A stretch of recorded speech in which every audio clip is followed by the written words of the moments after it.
Kinga Lasek and I came to Kyoto to LaCATODA from Kitami Institute of Technology in order to tell you a little bit about our research regarding adapting NLP models for Japanese dialect variation with the aim of creating Japanese dialect-aware chatbot.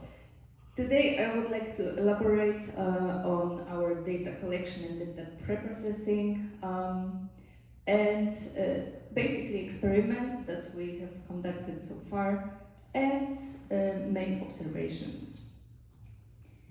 So I suppose we all know that chatbots, conversational interfaces that are able to communicate with users in anticipated natural sounding language greatly influence different fields such as healthcare, finance, and as well as the broadly understood consumer realm. And they are supposed to become the dominant customer service channel for approximately 25% of organizations in 3 years. So they still have many problems, because for a long time research on chatbots and their development focused mainly on grammar structures and quick responses. So there are some problems and dilemmas like lack of emotional involvement, also not keeping privacy, and the one we are focusing on, not natural conversational style.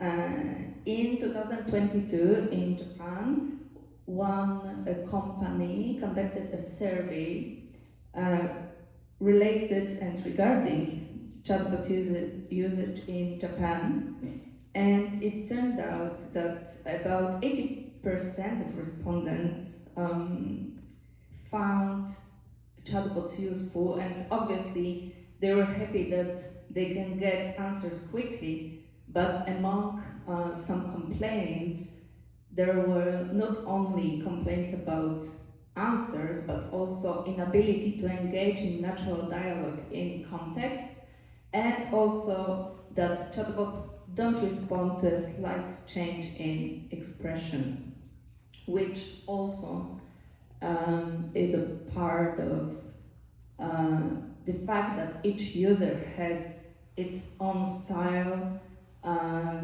Users use dialects, also idiolects, familialects, etc. So up to date, we have some examples of currently existing dialect-aware chatbots. In this field, Arabic word is probably the most predominant. They created Nabiha and Botta. It is also worth mentioning that Indian chatbots also come to the fore, because many people tend to think that in India each person speaks English fluently, but the truth is like around 10% of Indian population is fluent when it comes to English. So there are many other languages and also dialects that they are using in India. So taking it into consideration, we also decided to try to create Japanese dialect-aware chatbots, and we started from collecting the data. In this study, a comprehensive data collection approach was employed, utilizing several key data sets, including absolutely the biggest one, the corpus of Kansai vernacular Japanese.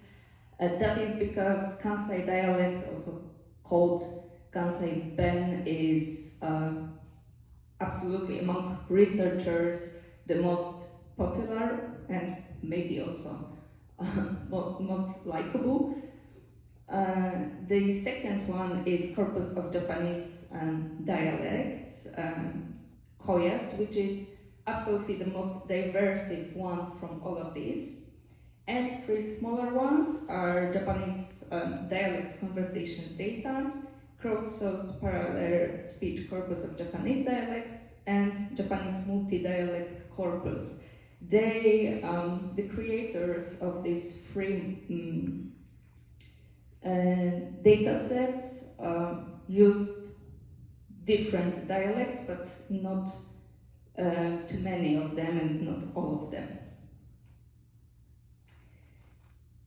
So in our research, we needed to pay attention to Japanese writing system, because in the most diverse corpus, it turned out that mixed kanji and hiragana were used for writing and marking standard Japanese, while the syllabary, which is mainly used for words of foreign origin, so katakana, was used for writing dialectical text. So we decided to convert text from the other corpora into katakana. But before that, we needed to adjust data for our needs. We cleaned the text from nonverbal sounds like cough or laugh. We also deleted arrows that indicated up or down intonation. We also deleted kanji readings. And finally, we were able to convert text into katakana by the usage of makeup, and we got two versions.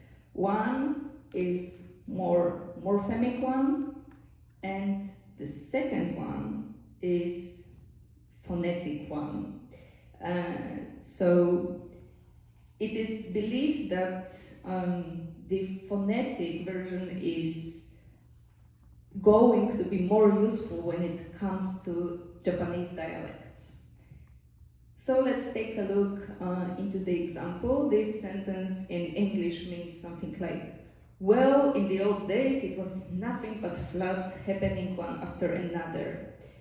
Version number 2 is more phonological, as it aligns with how the particle is pronounced in modern Japanese.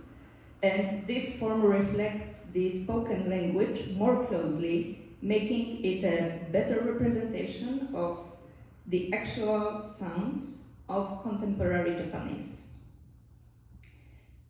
In the next stage, we decided to check the number of lines per dialect. Here you can see a graph without Kansai dialect and standard Japanese, because those two are predominant, and basically you wouldn't be able to see any other ones. But yeah, the third place went to Gunma, and the next one was, for example, Kumamoto. So for our experiments, we used Tohoku NLP BERT-based models. They are basically all of them are based on the same, but one is larger than another. Also, number 3 is a character level version of the larger BERT model, and the fourth one is word level variant of the large BERT model, enriched by new data set. Our evaluation measures, namely precision, recall, and F1 score, are widely used for text classification. And it turned out that model number 1, so the basic one, reached the best results. And to our surprise, model number 3 and model number 4, well, they achieved 0 scores in almost all classes except those predominant ones. So we started to think about using other models in order to have more comparable results.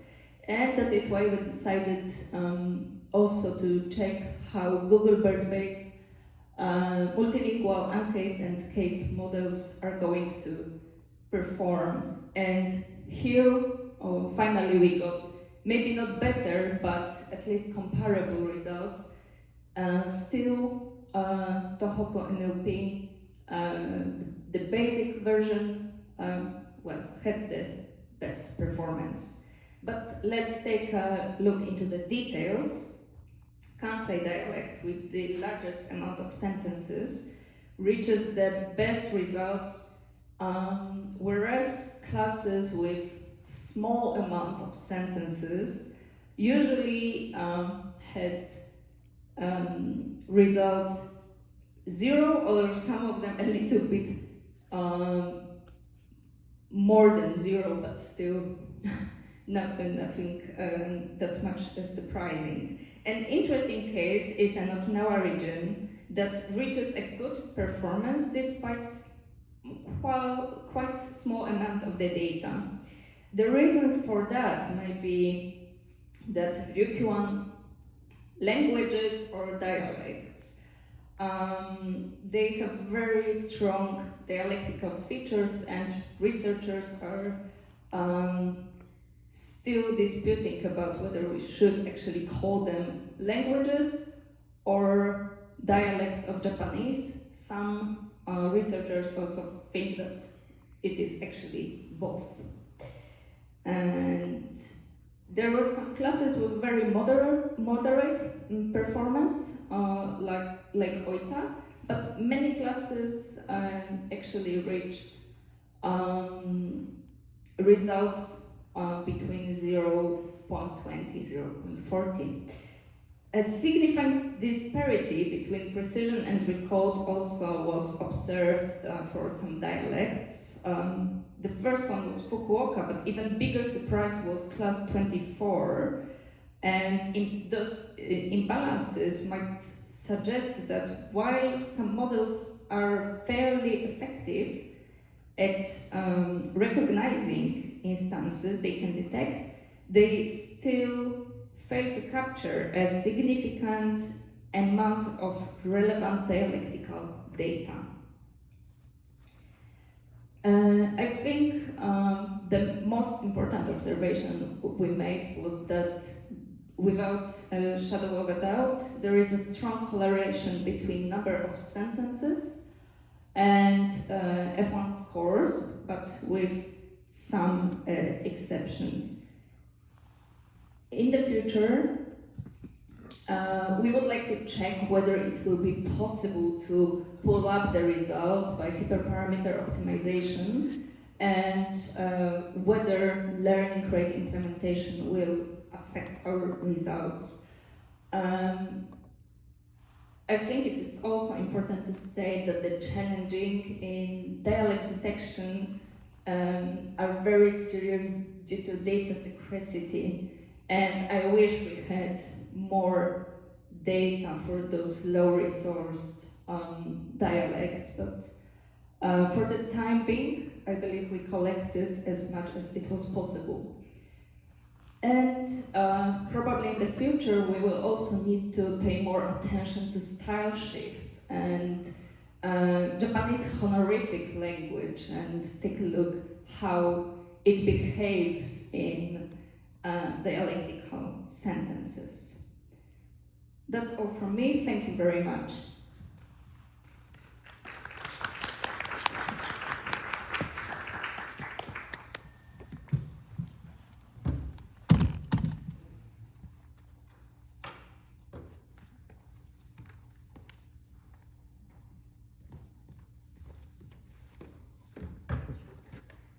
Okay, thank you very much. So the next presenter will be Shinji Muraji with a presentation on evaluation of active generation of interlocutor profiling sentences from utterances and their implicit context. You can start when you're ready.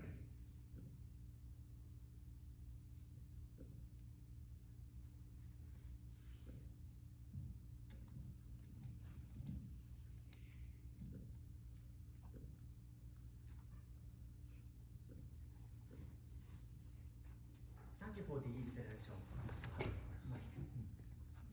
Thank you Thank you for the introduction.